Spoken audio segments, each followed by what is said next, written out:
Hello everyone, आज की video class 10th वालों के लिए बहुत ज़्यादा इम्पॉर्टेंट है। एग्ज़ाम देने से पहले इस वीडियो को ज़रूर देख लेना डिटेल में लास्ट तक, क्योंकि आज हम डिस्कस करने वाले दो टॉपर्स की आंसर शीट को, और जो दोनों ही एक दूसरे से बहुत डिफरेंट है, और कैसे उन्होंने दोनों ने कैसे प्रेजेंटेशन करी है, और आपकी प्रेजेंटेशन क्या उनसे मैच करती है, क्या पहले वाले की मैच कर रही है कि बाद वाले की, या दोनों सही नहीं है, कुछ अलग ही तरीके में आप लिखते हो, तो मुझे कमेंट बॉक्स में ज़रूर इस बात को बताना है।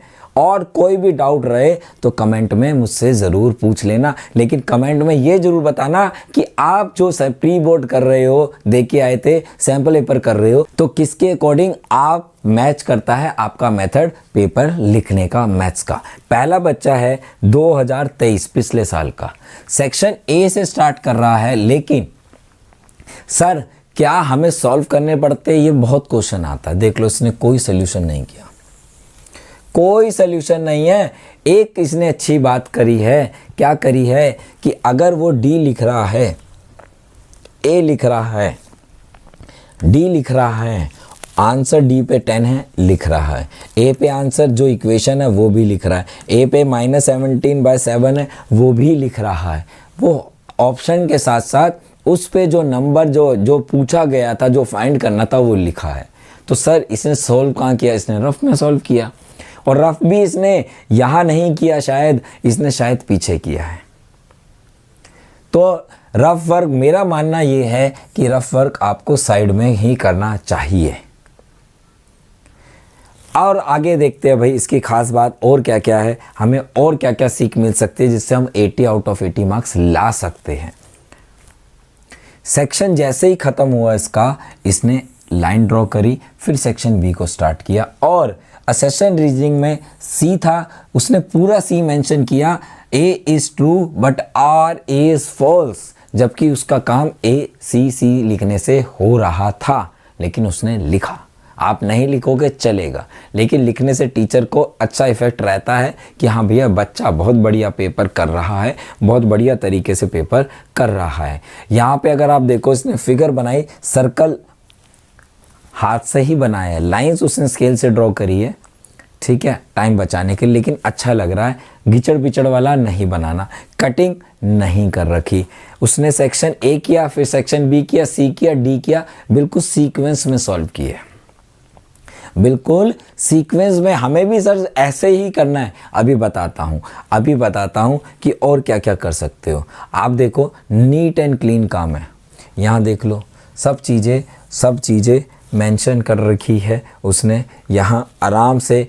लेकिन एक चीज़ और, अंग्रेजी ज़्यादा यूज़ नहीं करी, जितनी ज़रूरत है उतना ही लिखा जा रहा है। मैथ्स का पेपर है, मैथ्स पे ज़्यादा फोकस है, उसी के मार्क्स मिलने वाले, अंग्रेजी के आपको कोई खास मार्क्स नहीं मिलते, ये ध्यान रखना है। अब यहाँ पे अगर आप देखो, ये क्वेश्चन कर रहा है, ये लास्ट क्वेश्चन की तरफ गया, इसका पेपर ख़त्म हो गया। इसने बड़ी अच्छी सी स्माइली बना के एंड भी लिख दिया कि भैया टीचर इसके आगे मत चेक करो, हो गया, 80 आउट ऑफ 80 दे दो, मैंने इतना कर दिया, इतना कॉन्फिडेंट है, ठीक है। तो इससे क्या पता लगा कि इसने सेक्शन ए से किया, बिल्कुल ऑप्शन जो लिख रहा था एमसीक्यू, ऑप्शन के साथ साथ उसने आंसर भी लिखा, सॉल्यूशन नहीं किया है, नीट एंड क्लीन किया है। अब 2020 वाले टॉपर की तरफ चलते हैं। 2020 वाला टॉपर क्या इससे अलग था? बिल्कुल अलग था। जरा ध्यान से देखना, इसने सेक्शन डी से स्टार्ट किया है, रफ वर्क साइड में कर रहा है, रफ वर्क साइड में कर रहा है। एक एक जो क्वेश्चन था, जितनी भी ज़रूरत थी कैलकुलेशन, बिल्कुल साइड में इसने साफ साफ करी है। सर तो क्या मैं किसी भी सेक्शन से स्टार्ट कर दूं, एक क्वेश्चन मैं डी का कर दूं और एक मैं ए का कर दूं? बिल्कुल नहीं करना। आपने अगर सेक्शन ए स्टार्ट किया, आपको पहला क्वेश्चन आता था, लिखा, आपको दूसरा आता था, लिखा, आपको तीसरा नहीं आता था, आप क्या करते हो, चौथा कर लेते हो, फोर्थ कर लिया, फिफ्थ नहीं आता, सिक्स्थ कर लिया। ऐसे बिल्कुल नहीं करना है। सेक्शन ए स्टार्ट किया, पहला आता था, ठीक है, दूसरा आता था, ठीक है, कर लिया, तीसरा नहीं आता था, तो आप उसकी स्पेस छोड़ दो और क्वेश्चन नंबर 4 फिर करो, 5 करो, 6 नहीं आता, स्पेस छोड़ दो, जगह छोड़ दो। लगता है छोटा होगा सोल्यूशन तो लाइंस छोड़ दो, लगता है बड़ा होगा तो आधा पेज छोड़ दो, लगता है उससे ही बड़ा होगा तो एक पेज छोड़ दो, उसमें हो जाएगा। मतलब बड़े क्वेश्चंस भी होंगे ना, तो जो सेक्शन स्टार्ट करो, सेक्शन आगे पीछे कर सकते हो। ए के बाद डी कर सकते हो, डी के बाद ए कर सकते हो, ए के बाद सी कर सकते हो, लेकिन उस सेक्शन के अंदर जो क्वेश्चंस है उसका ऑर्डर आगे पीछे नहीं करना है, उसको बाद में कर लेना, स्पेस छोड़ दो, किसी को नहीं पता लगने वाला। समझे बात? ठीक। Neat and clean rough work side में करेंगे, रफ वर्क साइड में करना है आपको यहाँ पे। अब यहाँ पे देखो सेक्शन ए वो लास्ट में कर रहा था, लेकिन इसने पीछे से स्टार्ट किया है पूरा पेपर। आप जरा यहाँ पे देखो, जब उसने ऑप्शन लिख रहा है लास्ट में लिख रहा है, लेकिन पहले पूरा सोल्यूशन करके दिखा रहा है।